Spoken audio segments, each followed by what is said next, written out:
Halo, assalamualaikum warahmatullahi wabarakatuh. Kembali lagi dengan vlog Kreativo. Jadi beberapa hari terakhir ini, tepatnya 5 hari ini, aku ikut sertifikasi dari APDI. Sertifikasi terutama fokusnya ke drone. Kenapa aku ikut dari sertifikasi ini? Karena memang namanya kita mau menggunakan suatu instrumen, misal itu kendaraan bermotor seperti sepeda motor, mobil, lisensi apapun itu biasanya ada. Dan untuk drone ini ternyata sudah ada asosiasinya sendiri, itu adalah APDI. Dan untuk pelatihannya sendiri dibagi menjadi 5 hari. Yang 3 hari itu tentang teori loh. Teorinya itu seputar 12 aeronautical knowledge. Memang kalau dilihat dari materinya padat banget dan juga cukup banyak materi-materi yang ternyata di luar dugaan saya, di luar dugaanku loh. Ini aku melihat dari materi yang dibagikan ya. Ini kan ada informasi sertifikasi APDI itu seperti apa. Selanjutnya peraturan yang berlaku untuk Skupta, untuk drone-drone itu seperti apa. Paparannya juga di-share, diajarkan. Selanjutnya fisiologis narkoba dan juga alkohol, karena memang ternyata ini masih sama, ada keterkaitan antara pilot drone dengan pilot yang beneran. Yang beneran itu kan karena kita menerbangkan sebuah media, sebuah alat di atas kepala kita. Kadang kita terbang itu tidak melihat aturan sama sekali, tidak melihat tempat, tidak melihat kerumunan orang. Karena kita baru beli drone nih, seperti saya. Saya sendiri beli drone sekitar bulan November, Desember tahun lalu. Jadi dari situ saya langsung aja dapat drone, bingung mau ngedrone gimana. Ngedrone kalau di sawah kok rasanya tampilannya kurang menarik ya. Ini nggak ada apa-apa, di sawah jalan seret, aman. Apalagi kita pakai drone yang biasanya memang sudah ada RTH-nya. Jadi tinggal mencet, seret, udah balik sendiri. Oh, kita merasa udah pede banget nih. Aku udah ahli nih mas, aku udah ahli nih om. Udah nggak perlu lagi yang lainnya. Pokoknya nggak perlu lagi latihan. Yang penting tak nyalain tombolnya, tes, habis itu tak naikkan, kita jalan-jalan dengan santai, dengan nikmatnya, menikmati pemandangan alam, pemandangan apa itu, shoot kanan kiri tanpa melihat aturan. Dan kembalinya kalau bingung tinggal dipencet tes RTH. Itu bagi drone-drone yang memang harganya agak tinggi ya. Untuk drone-drone yang mainan itu kan biasanya belum ada fasilitas RTH-nya. Kalau itu ya mau gak mau kita harus melajari dulu, baca dari manual booknya, terus dari tutorial yang ada seperti apa, cara nerbangkannya seperti apa, cara manuvernya seperti apa. Nah, untuk cara manuver, cara menerbangkan dan lain sebagainya itu ada di kelas prakteknya. Jadi hari keempat dan juga hari kelima. Ternyata memang untuk sertifikasi APDI kali ini membutuhkan waktu yang cukup lama ya. 3 hari teorinya itu kemarin saya ikut yang di Surabaya. Jadi 3 hari itu daring seluruh Indonesia ikut semua. Selanjutnya Sabtu Minggu itu tanggal berapa ya? Tak lihat no. Tanggal 14, 15 itu hari ini. Jadi ya memang baru. Ini aku seperti testimoni gitu ya. Kenapa aku akhirnya ikut sertifikasi pilot drone yang diadakan APDI. Ya karena itu supaya kita tuh juga lebih tahu peraturannya seperti apa. Jadi tidak seenaknya sendiri nerbangkan. Apalagi kan kalau kita terbang misal kawasan perumahan, betul perumahan kita orang udah kenal, kita siapa udah kenal, naikkan siu, oh Pak A, oke lah, gak masalah. Tapi kalau kita nerbangkan misal di kawasan perumahan perumahan elit dan itu bukan tempat kita nerbangkan, udah pasti dijewer sama satpam. Kenapa? Karena itu kan masuk dalam area pribadi dan tidak boleh, aturannya memang tidak diperbolehkan kalau kita masuk ke wilayah-wilayah yang sifatnya pribadi. Seperti itu. Dan juga kadang kita itu sukanya, aku sukanya ini kok terbang tinggi di atas langit, ada gedung tinggi gitu, kita terbang cok. Ternyata ada aturan maksimal batas atasnya itu berapa? 120 meter. Kita 120 meter kurang nih, gedungnya tingginya masih tinggi lagi ya. Naikkan lagi batasnya. Kalau sudah seperti itu kan nanti kita akan bertabrakan dengan aturan-aturan yang ada. Jadi kalau dari apa yang aku dapat itu, setidaknya aku dapat mengetahui aturan-aturan yang lebih jelas ya. Kalau untuk yang detail kayak informasi cuaca, airnav, bagaimana cara koordinasi, ini kan nantinya bagi aku yang memang untuk hobi kurang match. Tapi bagi teman-teman yang memang menggunakan drone ini buat pekerjaan, misal berhubungan dengan proyek pemerintah ataupun juga yang menjadi surveyor, itu perlu banget gitu loh. Jadi ya namanya pelatihan, tidak ada yang namanya pelatihan terus spesifik gitu ya. Buat pemula, pelatihannya apa? Pelatihannya menyalakan drone.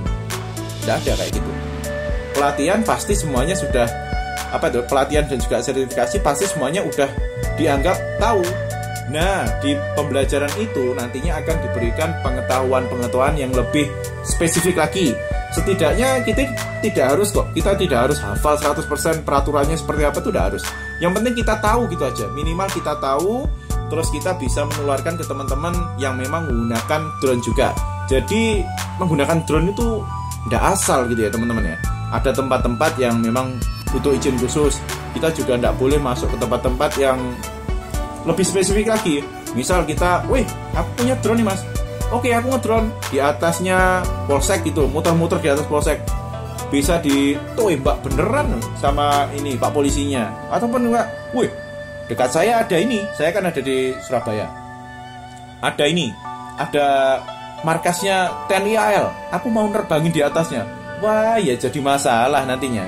Nah, dengan mengikuti pelatihan ini setidaknya kita tahu aturannya seperti apa, hal-hal yang boleh dan juga tidak boleh itu seperti apa. Jadi ya tidak semuanya mungkin akan kita dapatkan ataupun juga tidak semuanya akan diperlukan oleh kita, tapi setidaknya kita tahu peraturannya seperti apa. Dan yang menarik ini adalah di ujian prakteknya. Ujian prakteknya itu kita masuk dalam sebuah ruangan itu dijelaskan detail banget. Jadi kayak apa ya? Bentar. Kayak remote drone kan banyak banget ya. Ada yang N1, ada yang bentuknya RC, ada yang remote-nya macam-macam, kayak G itu juga beda. Lah aku makainya yang remote RC kayak gini. Ini dijelaskan semuanya. Ini fungsinya apa? Wah, ini buat naik turun. Ini buat maju mundurnya, gesernya, ini untuk naiknya, semuanya dijelaskan. Itu yang menurutku bagus ya. Terus ini buat apa, RTH-nya mana, nyalakannya mana, terus instrumen yang ada di sini semuanya dijelaskan. Jadi jangan khawatir bagi yang memang masih baru, karena memang dari om-om instrukturnya sendiri bilang APDI sampai saat ini masih membuat formula yang lebih ramah. Lebih ramah itu dalam artian formula yang diberikan itu tidak hanya untuk yang sudah advance. Karena kalau dari pelajarannya, hari pertama tak jamin mumet.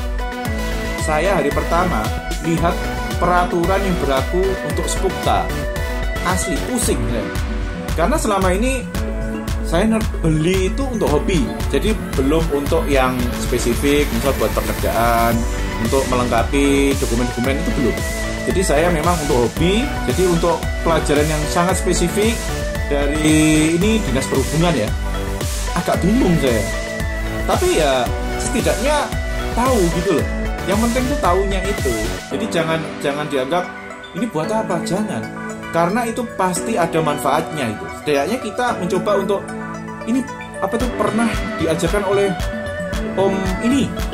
Ini pernah diajarkan oleh om ini. Jadi kita setidaknya lebih hati-hati lah dalam memilih tempat ataupun juga peraturan-peraturan yang mungkin sering kali kita langgar, terutama tempat. Masalah tempat ini saya yakin banyak dari teman-teman pengguna drone termasuk saya yang masih pemula ini suka menerbangkan seenaknya aja. Ada bencana gitu, momen nih, cari view, berangkat langsung terbangkan.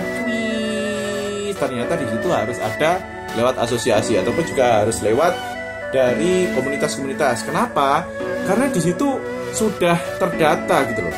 Yang masuk ke situ tuh jam A, jam B, jam C itu siapa saja. Misal ada pengiriman bantuan pakai helikopter, kita asal aja naikkan, cret. Kalau crash sama helikopternya gimana? Ataupun juga ada teman-teman lain yang sudah izin, sudah pakai notem ataupun juga yang lainnya sudah dapat izin. misal ada bencana sudah dapat izin, ini grupnya A ini nanti terbang jam sekian. Kita tanpa izin datang tiba-tiba menerbangkan cret. Si grup A ini juga menerbangkan cret, tabrakan tes. Siapa yang salah nantinya? Jadi untuk asosiasi ataupun juga komunitas-komunitas fungsinya lebih ke arah itu. Itu yang aku pelajari dari pelatihan APDI selama 3 hari di teorinya ya, daring teori. Selanjutnya untuk 2 hari memang kita diajari, kita dibagi menjadi 2 kelas. Jadi kelas yang pertama itu kelas yang pernah megang ataupun juga pernah menerbangkan drone. Yang kedua adalah kelas simulasi, karena memang beberapa dari teman-teman ternyata belum pernah sama sekali megang drone. Dari kantornya minta agar ini timku ini harus dapat pelatihan ini biar dapat sertifikasi, biar nantinya juga diakui. Ada yang seperti itu. Jadi yang belum pernah dapat ataupun juga belum pernah megang drone, belum pernah menerbangkan drone, biasanya akan dikasih simulasi. Main simulasi dengan remote-nya, remote asli tentunya. Remote asli yang bisa nyambung itu kemarin pada make remote-nya apa ya itu ya? Phantom. Remote-nya Phantom itu masih bisa. Kalau remote-ku itu nggak bisa ya. Remote-ku kan yang RC. Yang RC itu ya beda gitu. Kalau yang udah pegang drone ya langsung di depan, terus kita diajari ini jalannya kemana, titik A, titik B, titik C. Terus yang poin terakhir ini yang menurutku asik ini, poin terakhir. Jadi setelah diambil sama instruktur, pesawat kita, drone kita itu diarahkan ke tempat yang asal, random, dalam jangkauan tidak lebih dari 20 meter ya. Kita mengembalikan drone itu harus melihat dari layar. Jadi tidak boleh melihat itu droneku, tak boleh. Tidak boleh kayak gitu. Jadi lihat dari sini, lihat dari instrumen yang ada, diminta untuk melihat instrumen ini tingginya berapa, jaraknya berapa, terus ini apa itu arahnya kemana, seperti itu. Tempatnya di mana, perkiraannya seperti itu. Terus kondisi baterainya seperti apa, nanti nutut enggak kalau balik, seperti itu. Jadi kita dianggap seperti tidak punya map dan tidak boleh pakai RTH. Fitur RTH harus dimatikan. Jadi kita manual, lihat sampai turun ke landing padnya. Itu yang menurutku menarik dan juga asik. Jadi benar-benar dapat pengalaman yang berharga selama 5 hari ini gabung dengan APDI, yang pasti tidak rugi. Terus karena kita sudah masuk asosiasi, tentunya di asosiasi ini kan banyak komunitas-komunitas drone. Kita bisa tahu, setidaknya kita punya tambahan teman yang sehobi, itu tentunya akan membuat kita jadi lebih pede, lebih enak gitu. Lalu kita tahu juga tempat beli drone itu di mana, servisnya itu di mana. Kalau kita misal tidak gabung komunitas atau juga asosiasi seperti ini ya, aku yakin kalau ada masalah dengan drone, kita langsung mengarah ke servis resmi. Harganya tentu tidak murah seperti itu ya teman-teman ya. Oke, jadi ini adalah sharingku berkaitan dengan pelatihan drone yang aku ikuti, sertifikasi drone yang dilakukan oleh APDI di awal tahun ini. Semoga teman-teman juga yang memang fokus di drone bisa ikut bergabung juga. Setidaknya ayo kita tahu, sama-sama tahu aturannya itu seperti apa. Jadi tidak asal datang, kelihatannya bagus nih, naikkan ternyata itu tempat orang. Nanti kalau ada masalah kita marah-marah, kita share di sosial media, tetap kita esan. Oke? Wassalamualaikum warahmatullahi wabarakatuh.